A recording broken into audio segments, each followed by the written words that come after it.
let's kick things off with a question from the Omar Hamad over on Instagram, who says Lesnar Cena is bad booking just because no story, no build up, and not a single word from Lesnar yet. Feels like it was forced just to get views and reactions. Clark, I want to get your take on this out of the gates. This is interesting to me because I feel like it's more of a debate on, like, do you care about history or not? The history between Brock and Cena is undeniable. I wouldn't call it bad booking. I'd call it slightly rushed. But we're also aware of the fact that John Cena is not going to be appearing on weekly television anymore after that SmackDown episode. Brock made one appearance on weekly television to build this.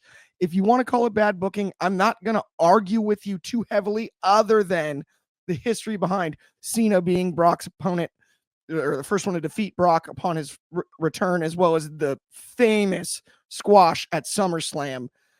Given that history, I don't have too much of an issue with it.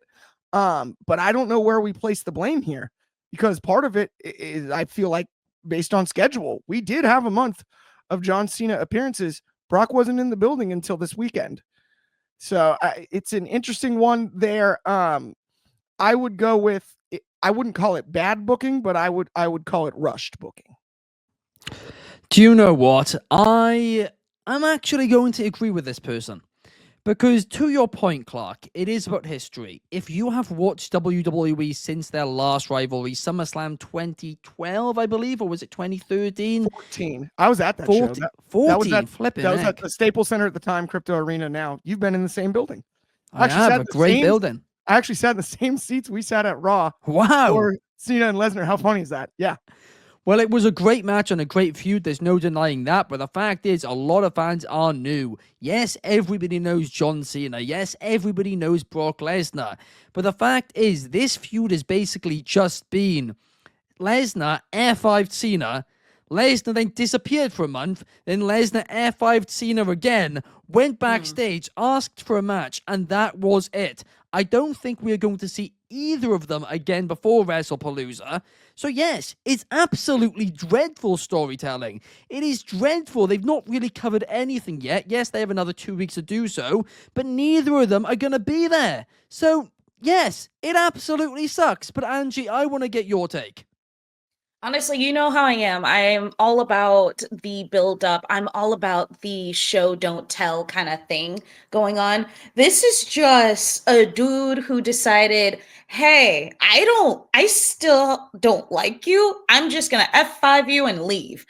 And like, yeah, we already have like a little bit of the history, like of what happened beforehand, but that's about it. Like, why should we care about the rivalry today? Why should we care about exactly what's going on with Brock Lesnar and John Cena for WrestlePalooza? Like, why should we care? Like, you didn't give us that. That's why with booking, the storytelling is very important, because without it, we're just sitting here going, okay, so,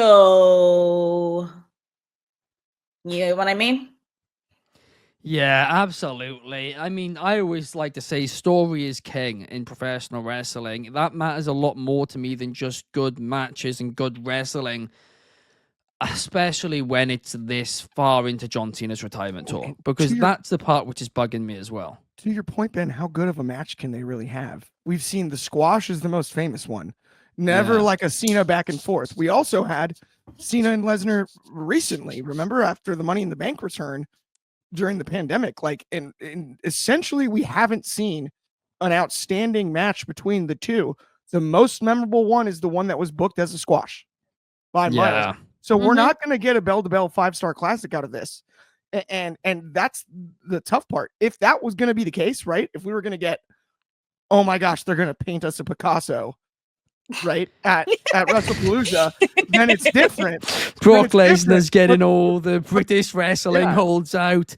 He's going to be just, no, listen, it's going to be what it's going to be, and it's going to be fun. I'm not denying that point. And Fernando disagrees with us. He's saying Lesnar versus Cena already has a story built in. Right. It doesn't need any more added to it. The new fans can do their research on the rivalry. Here's the thing, Fernando. I watched that then, and I'm not interested in it now because I'm like, listen, then it made sense what the story was. This time, I don't know for the life of me. The last time we saw Brock Lesnar, he was actually a good guy. Why is he now a bad guy? Where has he been for the last few years? And from a kayfabe perspective, we've got answers to none of this. To your point, Ben, there's one thing I think that could very simply solve this. What?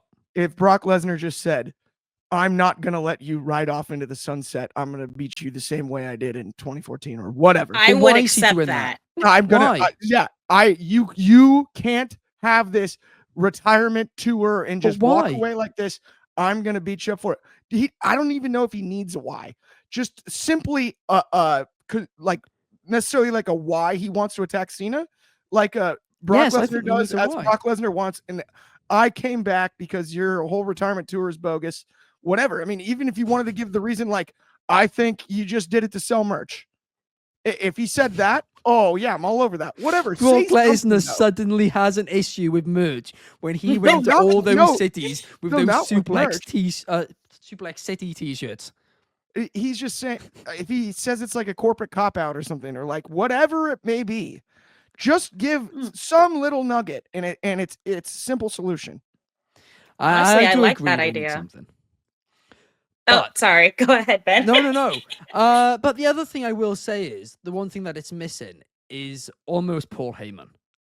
Like, this is the part where usually Paul Heyman would connect the dots for Brock. But this time, he obviously isn't with him anymore. He is now with Seth Rollins. He has left him twice. And now Brock's got to do his own homework.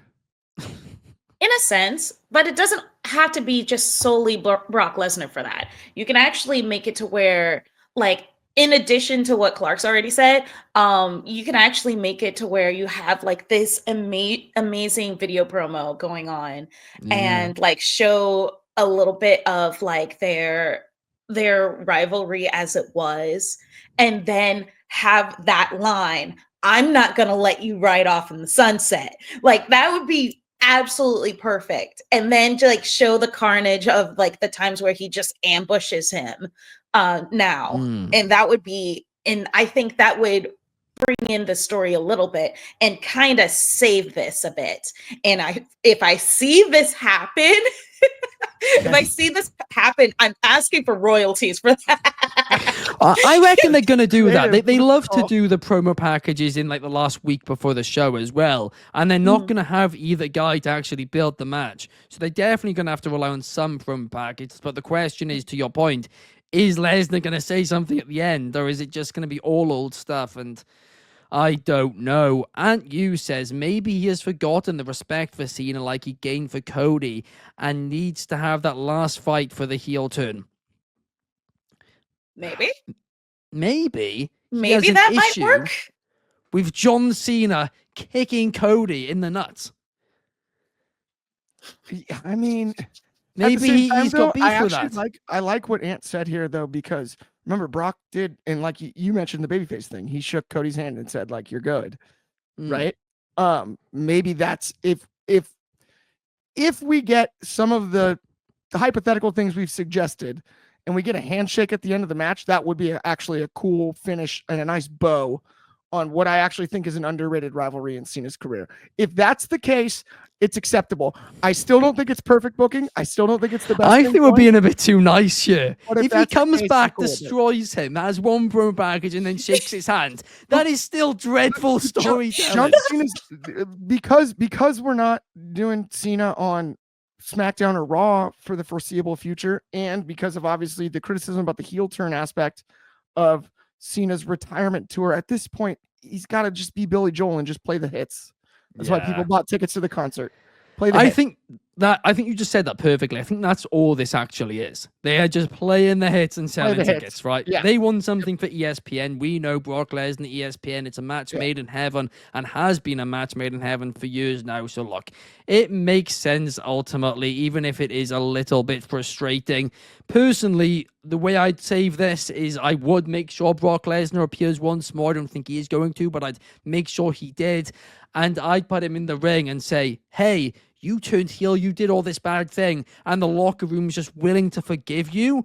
Well, maybe you need somebody to come out and be like, no, you've got to pay for what you did, and I'm here to make you pay for your actions, John. I said you were phony back in 2014, and I was right. But does that not then make Cena a heel once again? Because that gets some cheers from. Well, no, because now you're playing then back into they the old could Super shake Cena hands stuff. at the end of the match. Sure. Yeah, that's fair. That's Then fair. it would make sense to do that.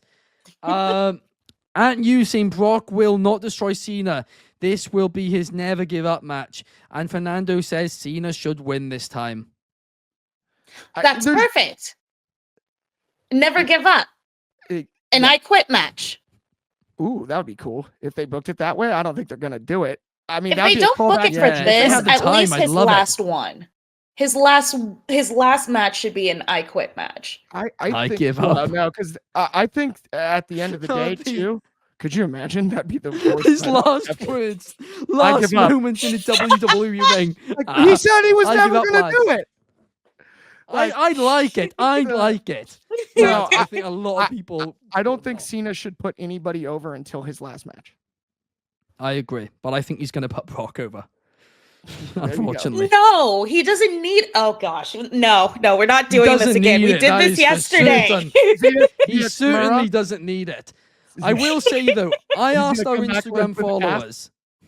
I asked our Instagram followers earlier who they think will win at WrestlePalooza. 65% have said John Cena and 35% have said Brock Lesnar. So clearly more people do think John Cena is going to be getting the win. And I hope that they are right.